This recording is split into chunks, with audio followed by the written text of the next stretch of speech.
Hey, welcome back.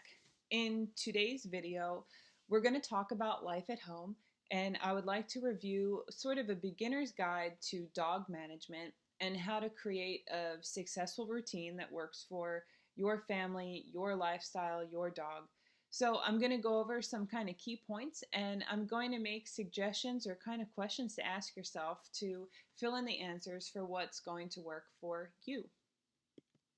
So, when it comes to visualizing your life with your dog, obviously there's going to be huge differences that we see in our clients as far as the different breeds of dog, the different ages of dog, whether there are kids in the house, whether this is a single active person or maybe a retired person or whatever the case is. We can figure out a lifestyle for you and your dog that really works the best. So, as far as daily routine, let's just kind of hit some of the topics that are going to come up. As far as the feeding schedule is concerned, we definitely recommend feeding your dog 2 times a day. It's just overall, it's the best for you as far as scheduling, knowing, when your dog is going to have to use the bathroom, for instance. And also from a health perspective, it's important to not give big bulk meals at once. And we might get into that at another point.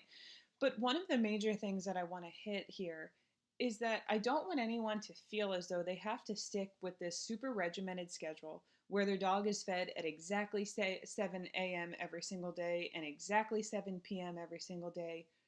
Start to train yourself to do things when it is convenient for you and don't don't get stuck in a rigid schedule that your dog becomes so dependent on that you feel like you can't make any changes.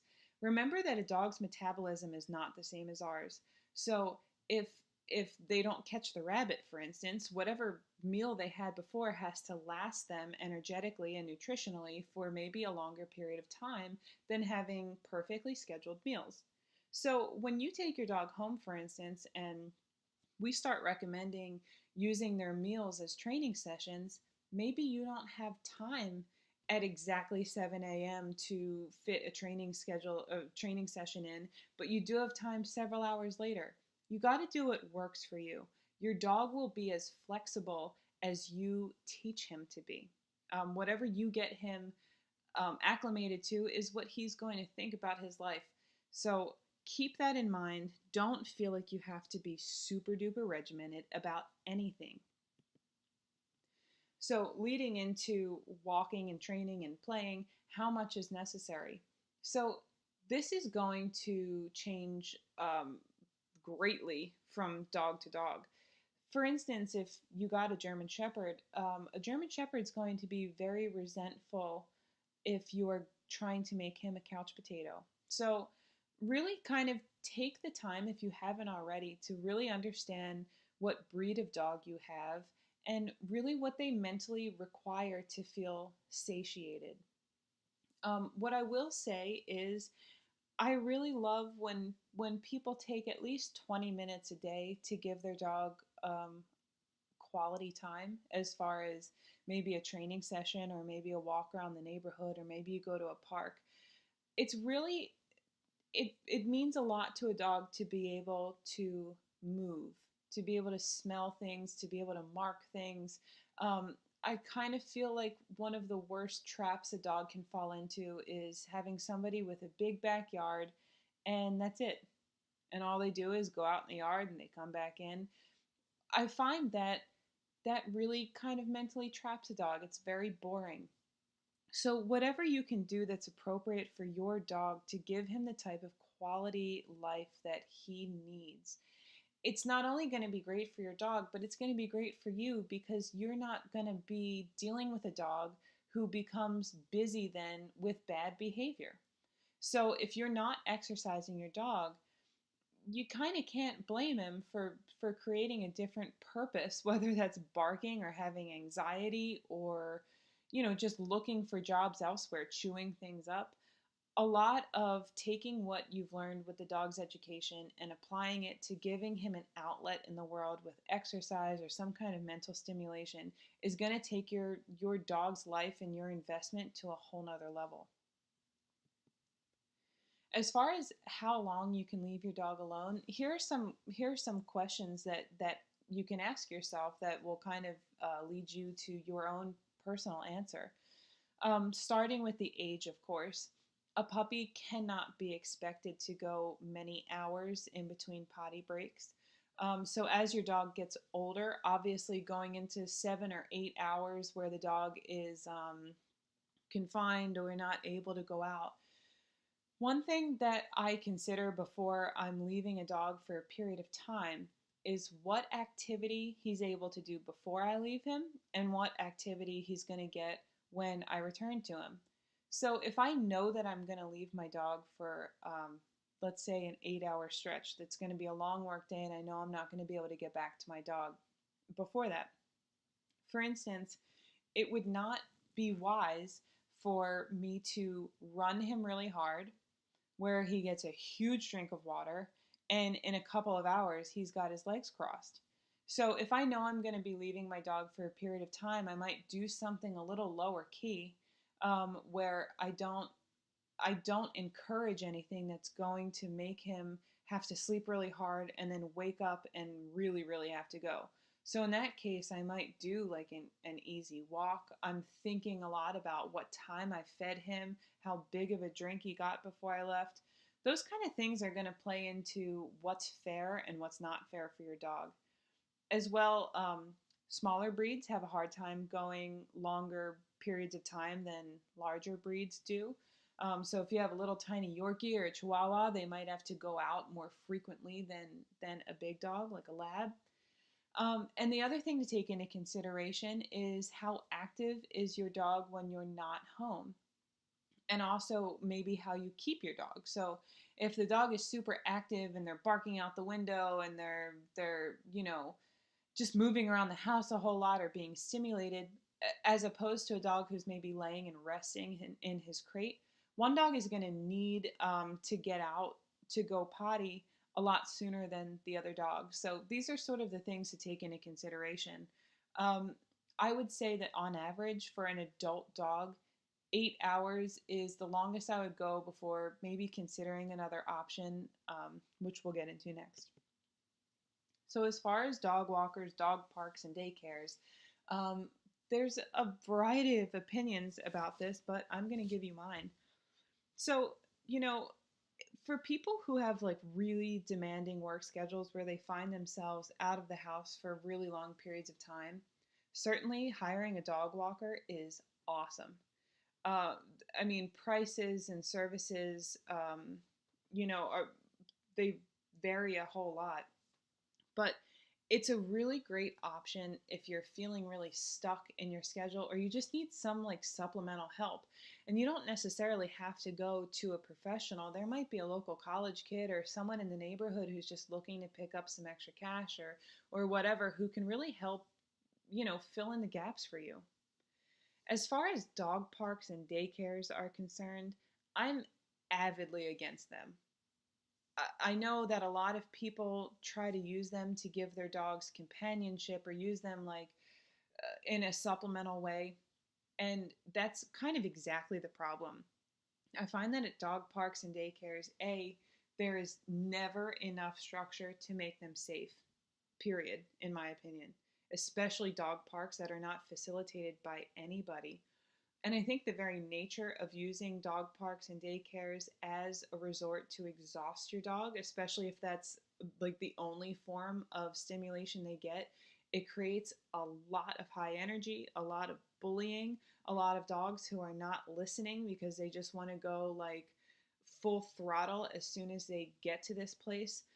You know, daycares, I find that not enough qualified professionals are running these facilities, and I don't believe that there can be enough screening or when you put a whole bunch of dogs who are strangers to each other in a room together, and there's sometimes one person for every like 4 to 10 dogs, it's a recipe for disaster. I've known a lot of dogs who are getting kicked out of daycares for allegedly having aggression issues who are not aggressive at all. It's just that circumstance is not possible for the dog to be successful in. So I would really recommend, if you need that supplemental time for the dog, or you need quality stimulation or quality exercise, for sure hire a dog walker and avoid dog parks and daycares at all costs.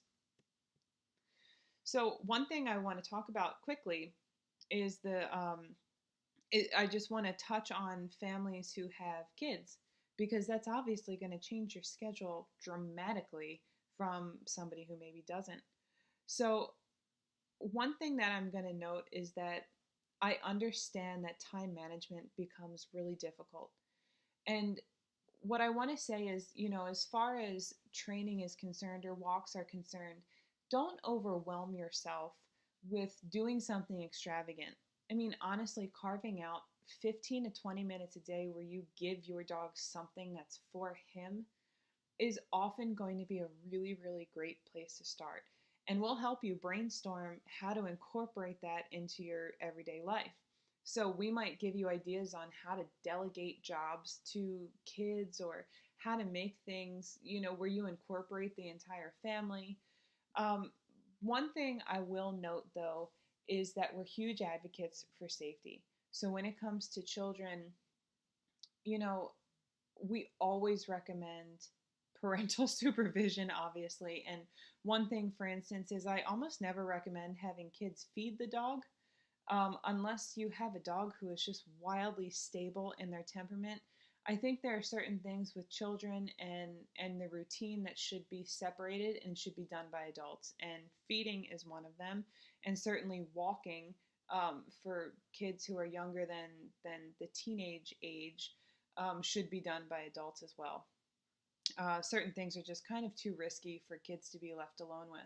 But my major point here is that there is always a way to incorporate having a busy family and also accommodating what your dog needs. Because at the end of the day, putting in that little bit of effort is going to make it where you don't have to put in the effort in problem solving and chasing around a naughty dog, and just being in the middle of a circus. So we'll get into that more, as we go. So I think I really like this picture. So as far as honoring your lifestyle and your dog, this is where my opinion might differ from other dog trainers who might kind of lean a lot on gimmicky theories about where your dog should be when you eat, and when to feed your dog, and if they can be on the couch or the bed or whatever. Here's my opinion: do what works for you. I know many people who can't imagine not sharing a bed with their dog. And I know many people who think sharing a bed with their dog is awful. So you really have to do what works for you.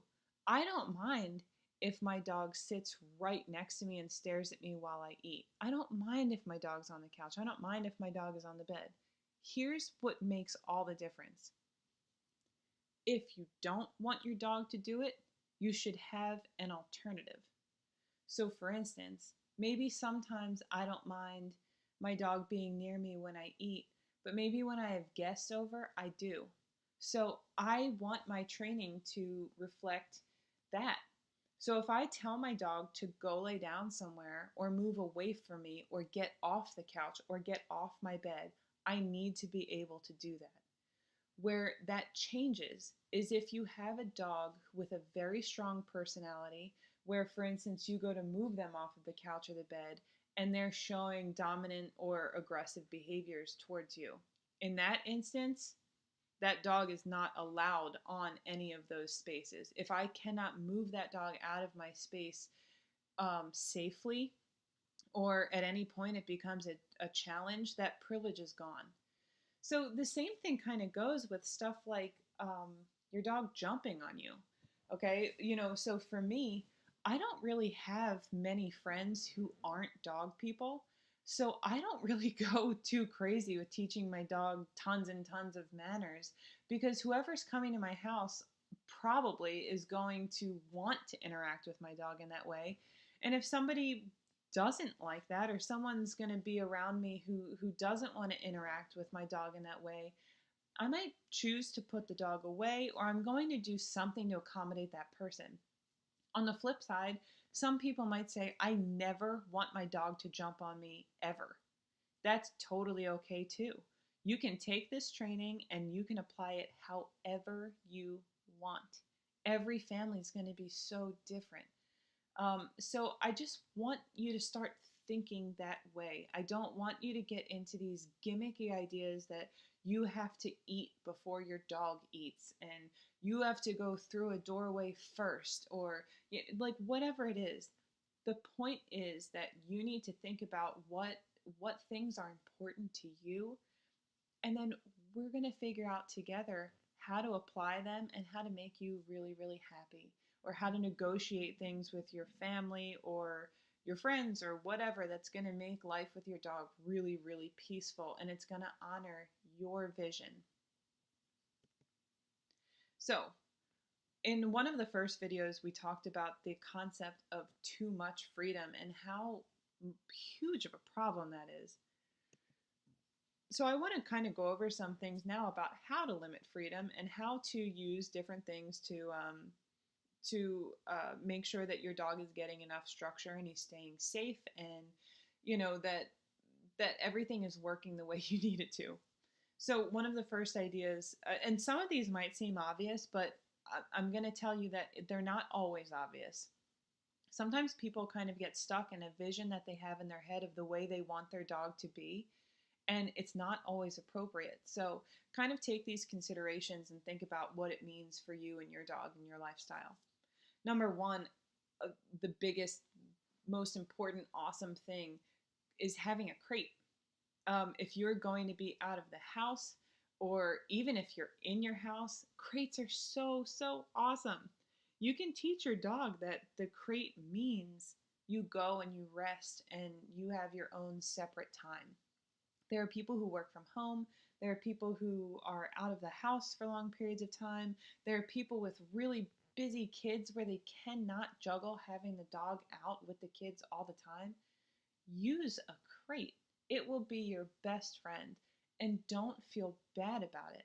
When a dog is taught correctly how to be in a crate, and for sure your dog will be kenneled here, so he'll get tons of experience with being calm in a crate. When a dog feels that way in a confined space, it is not stressful. It's the exact opposite. For a lot of dogs, being in a crate is a huge mental relief because they know that they're off duty. They know they don't have to worry about anything. They can just go to sleep. Um, it also helps keep dogs clean if you're having any kind of potty or house breaking issues, or something like that.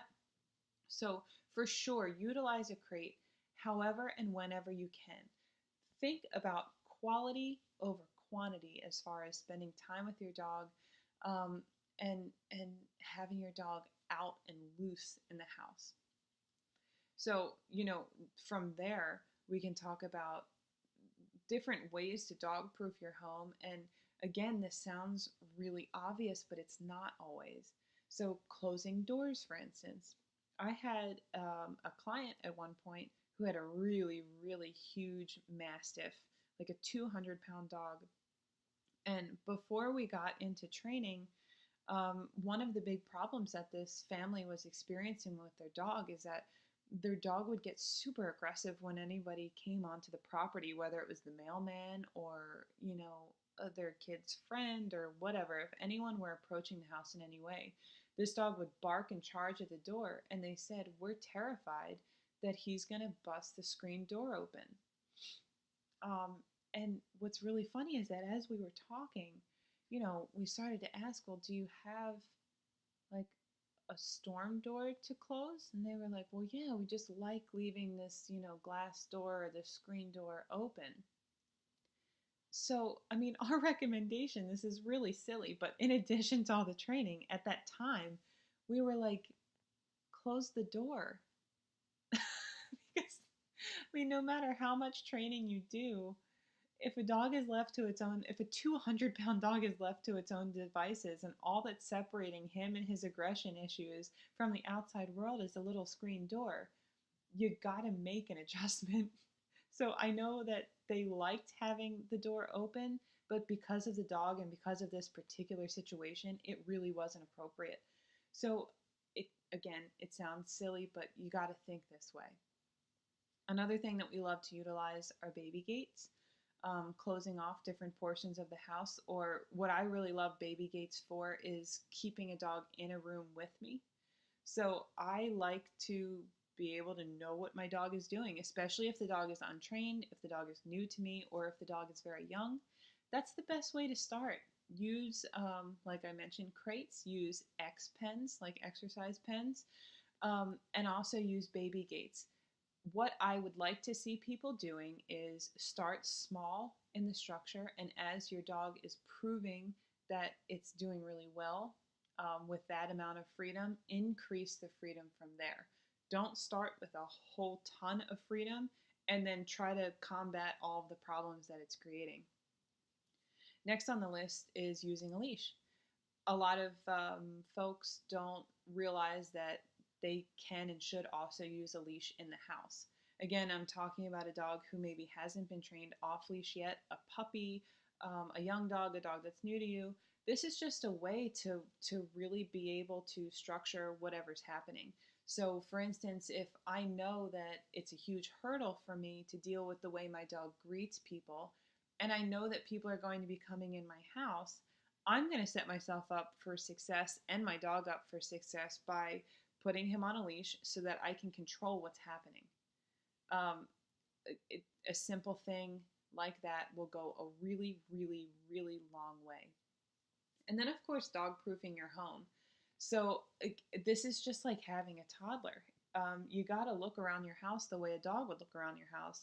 If you're having problems with counter surfing, for instance, go the extra mile to make sure that there's nothing your dog actually can grab so that he's not learning, hey, it's worth the risk, it's worth trying because 9 times out of 10 I'm going to get something really good.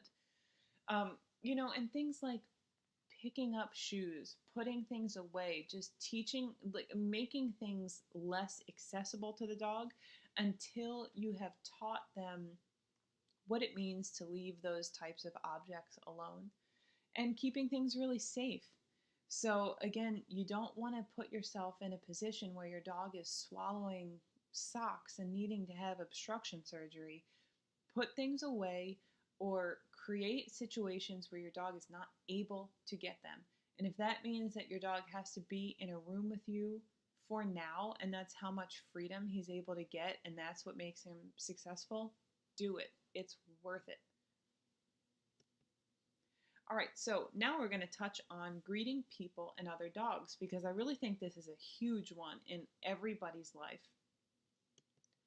First of all, coming home to your dog. So, a lot of people they get upset when their dog is really excitable over people coming into the house, or the dog gets too crazy when somebody comes in or when somebody comes home. Look, the best person that you can train your dog on is you. And what I always recommend is don't make coming home a big deal. Don't make walking in the door a big deal because the association for the dog is so strong. I kind of want my dog to think that I or other people come in and out of the house all day and it's of no importance to him. I come in and out of my house so often, my dogs don't even get up anymore. Um, and I like that. I like that my dogs don't care that I'm coming and going. Sometimes when you create too big of a draw and too much excitement for you coming home, it actually creates a lot of anxiety and anticipation about you leaving. So just think about putting the dog in the right state of mind. What would be really ideal is to come in the house and sort of ignore your dog, especially if they're really excitable. And once they calm down and they're in a state of mind that you really, really like, then give them affection. Don't add energy to the situation. So what's going to happen is if you start getting in the habit and everybody in your family gets in this habit, that's going to help you tremendously when other people start coming into your house, or you're teaching your dog to greet other people at all. So when people are a problem, here's a surprising piece of information that I think a lot of other professionals aren't necessarily saying. Of course, we're going to give your dog tools to have manners, and we're going to give you tools to control your dog. But here's the thing: you have to create a situation where your dog can be successful based on his temperament, his capabilities, his level of training. You have to control the people that are coming into the dog's life and how they interact. So if you're having problems with your dog jumping on people or being too excited or being aggressive or being whatever, and you're running into those people either coming into your house or out on a walk that are like, oh, can I come pet your dog? And dogs love me and I don't mind if he jumps on me and blah, blah, blah, blah, blah. These people are going to completely sabotage your training. You have to you have to protect your dog by keeping people away or structuring things in a way that makes sense for whatever level you're at with your dog.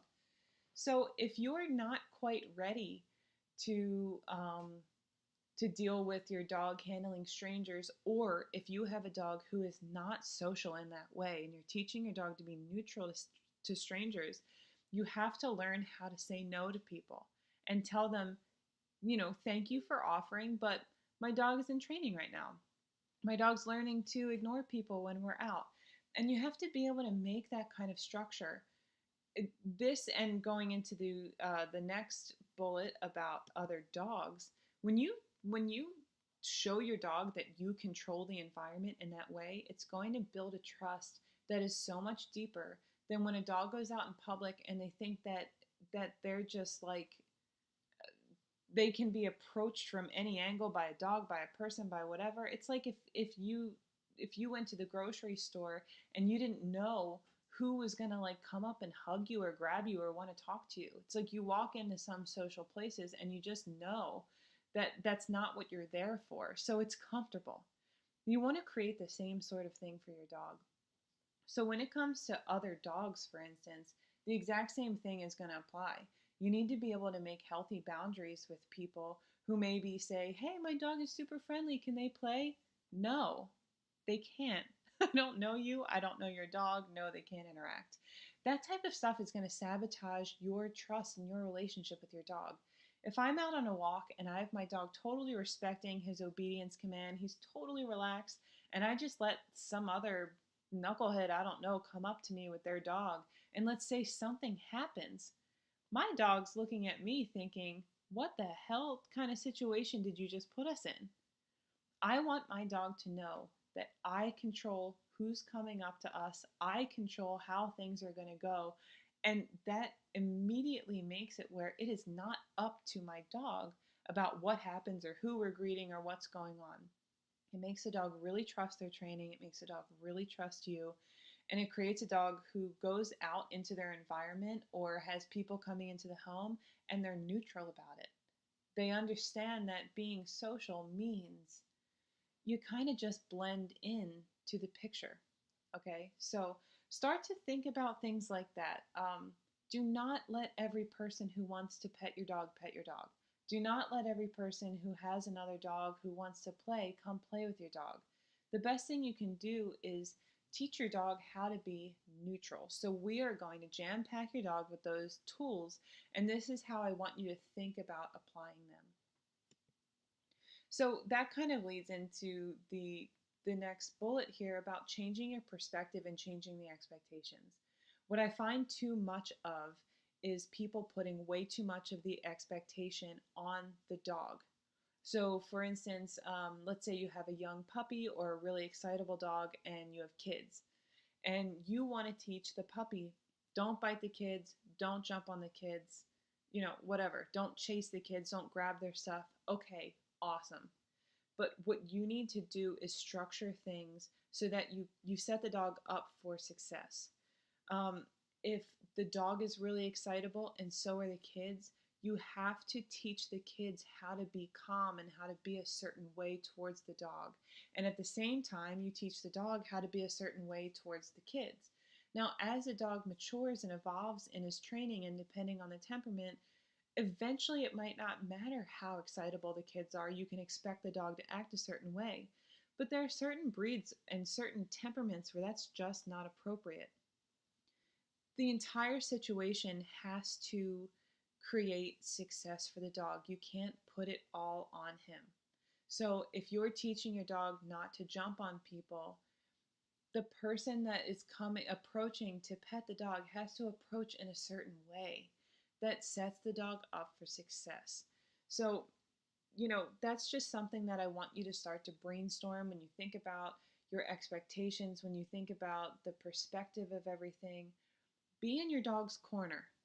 Okay, set your dog up to make the right choices and start to structure things around your dog so that it all makes sense. Again, as your skills evolve as a handler and as your dog matures into this way of an obedient lifestyle, your expectations can grow. But in the beginning, be your dog's best advocate. When if you have a super high drive herding breed, for instance, please don't expect your dog to be out in the yard while your kids are playing soccer and then wonder why they're coming in with bloody shins because your herding dog is trying to play as well. Like, be smart about what type of situations you're putting your dog in, and let your expectations balance out and start putting more expectations on the people around you and the dogs around you and the situations around you to help set your dog up to make the right decisions and not get himself in trouble. Okay, so that is all for now. Things that are coming up, we're going to start getting a lot deeper into actually teaching behaviors, and we're going to start talking about markers and corrections and rewards and the sit and the down and all kinds of really cool stuff like that. So stay tuned and enjoy this and enjoy your next video. Take care.